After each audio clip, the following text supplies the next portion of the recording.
So today we need to turn our attention to Austin, Texas and the Texas Longhorns, where there are several topics I'd like to discuss. First and foremost, here recently, Steve Sarkisian joined the Pivot podcast and talked about the impact Nick Saban made on his coaching career, something I'd like to talk about. And secondly, we need to discuss several Texas players entering the transfer portal, but one name in particular really stood out to me. Former four-star wide receiver Brenen Thompson intends to enter the transfer portal, and we've got to discuss what this means for the Longhorns. Before we can, as always, y'all know the drill. I have got to hear from you. Hop down to the comments, give me a Y for yes or an N for no. Are you surprised that Brenen Thompson intends to enter the transfer portal? And let me know what you're thinking. If you're new to the channel, be sure to subscribe. Hit that bell notification as I do constant college football content. You don't want to miss any of it. And if you enjoyed this content, be sure to like and comment down below. Those interactions seem small, but they truly are massive to content creators such as myself, and we're on a push to 20,000 subscribers. I'd love to have you a part of this journey. But having said all that, let's jump right into this, and let's start with Steve Sarkisian joining the Pivot podcast and talking about the impact that Nick Saban made on his coaching career, because I thought it was such a cool interview. It was raw, it was introspective, and I think it's something that deserves recognition and to be talked about, because Steve Sarkisian was very forthright about his struggles and where he was when Nick Saban called him, stating he couldn't get an interview and he was about to move into TV, but then Nick Saban calls him and offers him an analyst position, and from there he finds himself calling a game in the national championship and then moving to the NFL and eventually finding his way back to the Crimson Tide, which has led him to be the head coach of the Texas Longhorns. And one thing that Steve Sarkisian said that really stood out to me was when he talked about second chances and how Nick Saban extended an olive branch, and it almost changed the way he viewed mentorship and coaching, to where he recognized the importance of second chances in all of our lives. And it really took me back to one of my favorite college football rants of all time, and that's the Nick Saban Musim Muhammad rant, where he stood in front of all of the media and said, "What do you want me to do with the kid?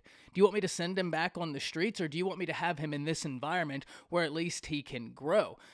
That's one of my favorite rants of all time, because that was a situation when Nick Saban was at Michigan State University. Everybody wanted that kid off the team, but Nick Saban held firm, and Musim Muhammad went on to play several seasons in the NFL, had several children go on to do big things at major institutions, and oh yeah, by the way, one of his kids is at Texas A&M right now, wide receiver Moose Muhammad, and he is fantastic. But Nick Saban's whole point with the rant was that people deserve second chances, and that we are far too quick to cast the stones of judgment and not realize this is a person, and that there's a level of humanity here, and that we need to cultivate that humanity, and coming together for rehabilitation is far more impactful than retribution. And I just thought that the whole interview was awesome, and I did want to spend some time thinking about it. It was a really cool moment, and it's part of the reasons why when Steve Sarkisian moved from Alabama to Texas, I was rooting for him to succeed, because I think he's got a compelling story, one that I think is super intriguing. But now, let's turn our attention to some football talk. Let's talk about some names entering the transfer portal for the Longhorns. We have edge Derek Brown, you have linebacker Travell Johnson, and as I stated in the intro, you have wide receiver Brenen Thompson. Now, the first two names weren't super surprising to me. While I think Derek Brown has got a really high ceiling, there's some edge pieces already on roster that are turning heads. And I think it's going to be very difficult to try and break through that rotation, but at the end of the day, you never argue with depth. I think Derek Brown's going to go somewhere, and whatever team gets him is going to be over the moon with the talent he presents, and the same can be said for Travell Johnson. But we also need to understand, Texas just took the number one linebacker in the nation, Anthony Hill, and I had the pleasure of watching him play multiple times at Denton Ryan. He is the real deal. There's no questioning his ability, and honestly, I think he was college ready whenever he got to Texas. If you asked me a freshman that I thought would be starting for Texas, Anthony Hill would be an answer that would be very difficult for me not to give.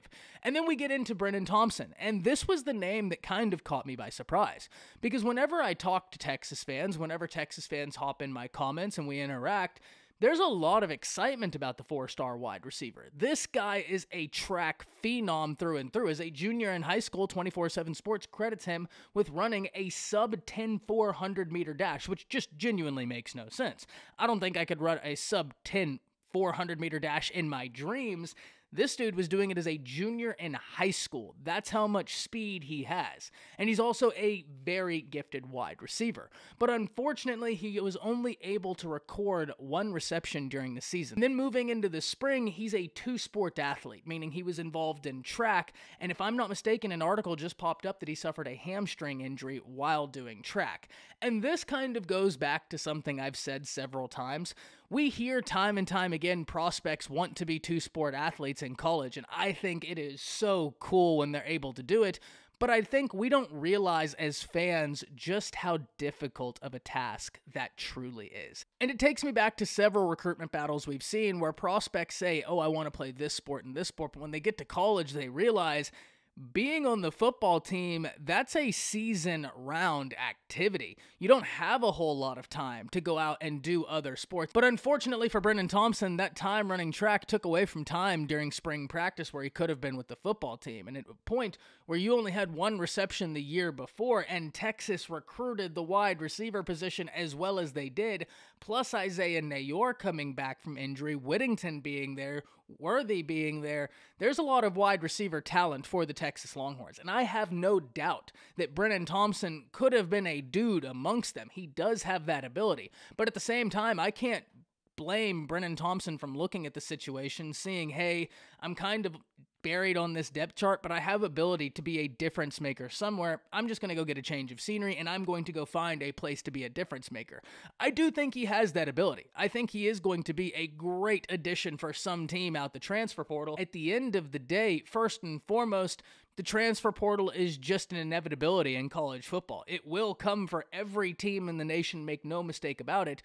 But at the point where your wide receiver room was already a room you as Texas fans were looking forward to, and then you get in Jonte Cook, who is a 5-star wide receiver, DeAndre Moore Jr., who is a high-ranking 4-star wide receiver, and Ryan Neblett, who is a high-ranking 4-star wide receiver. And oh yeah, by the way, all 3 of those names come in as top 120 prospects at every position in high school football in the class of 2023. Really solid wide receiver recruiting. And then we didn't even talk about the transfer portal edition. Mitchell from Georgia.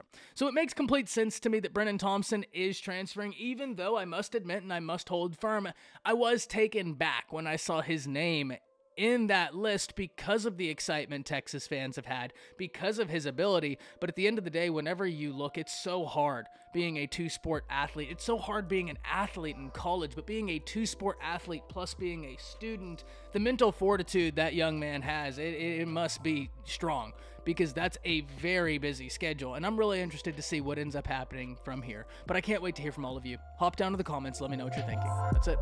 See ya.